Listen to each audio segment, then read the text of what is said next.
السلام علیکم ورحمۃ اللہ وبرکاتہ۔ جی، پہلی کلاس میں ہم نے جو ہماری سمجھنے کی عام فہم رکھنے والوں کی سمجھنے کی چیزیں تھیں وہ صرف تھی حرکت، زیر زبر اور پیش، اس کو حرکت کہتے ہیں، ٹھیک ہے۔ اور پھر جو پہچان کی تھی ہم نے جزم کی اور تنوین کی، ٹھیک ہے۔ یہ ہمارے لیے خاص سیکھنے کی چیز تھی۔ اس کی ایکسرسائز آپ کر سکتے ہیں، دیکھ سکتے ہیں ایکسرسائز میں، جیسے کہ یہ لکھا ہوا ہے، آپ دیکھیں کہ بسم اللہ میں میم مکسورہ ہے یا مضموم ہے۔ اب مکسور کہتے ہیں زیر کو، اور مضموم کہتے ہیں پیش کو، اور فتح کہتے ہیں زبر کو۔ تو میم کے نیچے آپ دیکھتے ہیں زیر ہے تو آپ کہتے ہیں مکسور ہے، ٹھیک ہے، مکسور ہے۔ پھر ہو دم میں دال، اب یہ منون ہے یا مشدد، تو ظاہری بات ہے اس پہ دو زبر آئی ہوئی ہیں، تو یہ آپ اس کو کہہ دیتے ہیں۔ اول تو یہ ضرورت نہیں پڑتی، لیکن آپ ذہن میں رکھیں کہ دو زبر، دو زیر، دو پیش، جو تنوین ہوتی ہے نا اسے منون کہتے ہیں۔ پھر صراطہ میں طا کے اوپر کیا ہے؟ اب زبر ہے تو اس کو ہم کیا کہتے ہیں؟ مفتح ہے یہ۔ انعمتا میں آئین کے اوپر کیا ہے؟ انعم، آئین پہ آپ دیکھ لیں یہ ساکن ہے یا متحرک ہے؟ تو متحرک ہے کیونکہ اس کے اوپر آئین پہ زبر آ رہی ہے۔ متقین میں تا مشدد ہے یا مضموم ہے؟ متقین، اب اس میں تا پوچھ لیں، تا پہ آپ دیکھ لیں مشدد ہے کیونکہ تشدید آپ کو واضح نظر آ رہی ہے۔ پھر نعبدو میں با میں مفتح یعنی زبر ہے یا مضموم یا پیش ہے؟ تو آپ دیکھ لیں کہ با پہ پیش ہے تو آپ کہتے ہیں مضموم ہے۔ تو یہ چند چیزیں صرف پریکٹس کے لیے آپ کو بتا رہی ہوں، اس کو اچھی طرح یاد کر لیں، اول اتنی ضرورت نہیں ہے لیکن آپ کو یہ چیزیں آنی چاہیے۔ آگے چلتے ہیں مادہ۔ مادہ روٹ کو کہتے ہیں، وہ مواد جس سے لفظ بنایا جاتا ہے۔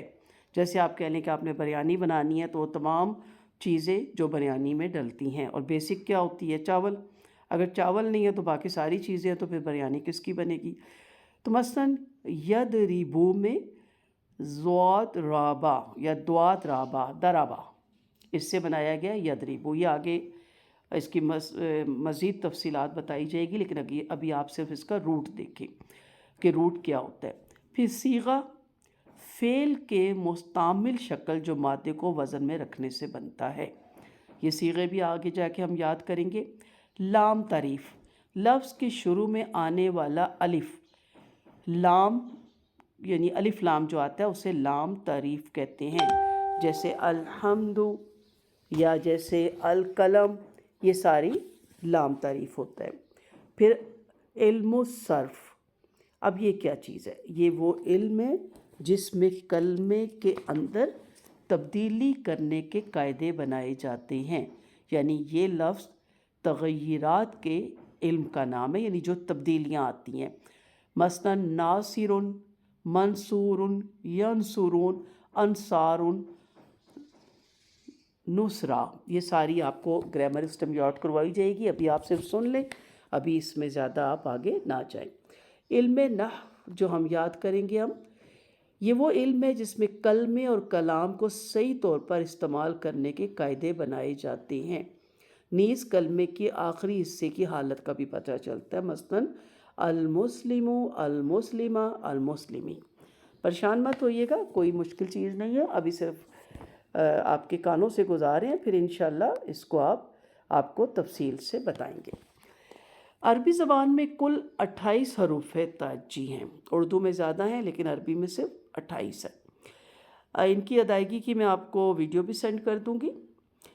اس سے پڑھا جاتا ہے الف، با، تا، ثا، جیم، ہا، ہا، دال، ذال، را، زا، سین، شین، صاد، ضاد، طا، ظا، عین، غین، فا، قاف، کاف، لام، میم، نون، واو، ہا، یا۔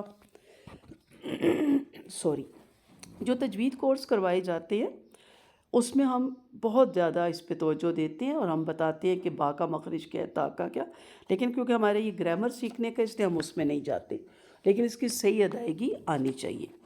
ٹھیک ہے جی، آگے آ جاتا ہے الف اور حمزہ میں فرق۔ یہ ہمیشہ یاد رکھیے گا کیونکہ ہم دونوں کو الف ہی سمجھتے ہیں۔ الف ہمیشہ خالی ہوتا ہے، اسے ہم پڑھتے ہیں الف، یعنی اس پر کوئی حرکت اور جزم کی علامت نہیں پائی جاتی۔ جس الف پر حرکت آ جائے، یعنی زیر زبر پیش آ جائے یا جزم آ جائے، وہ حمزہ بن جاتا ہے۔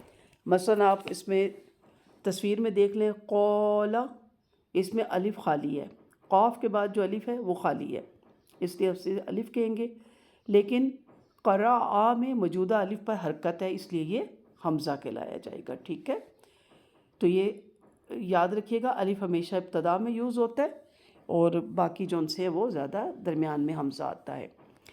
حمزہ کی دو اقسام آپ کو ملیں گی۔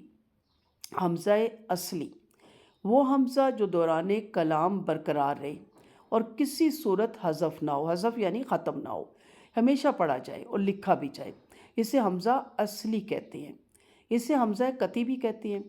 حمزہ اصلی کو عام طور پر الف کے اوپر حمزہ کی شکل میں لکھا جاتا ہے۔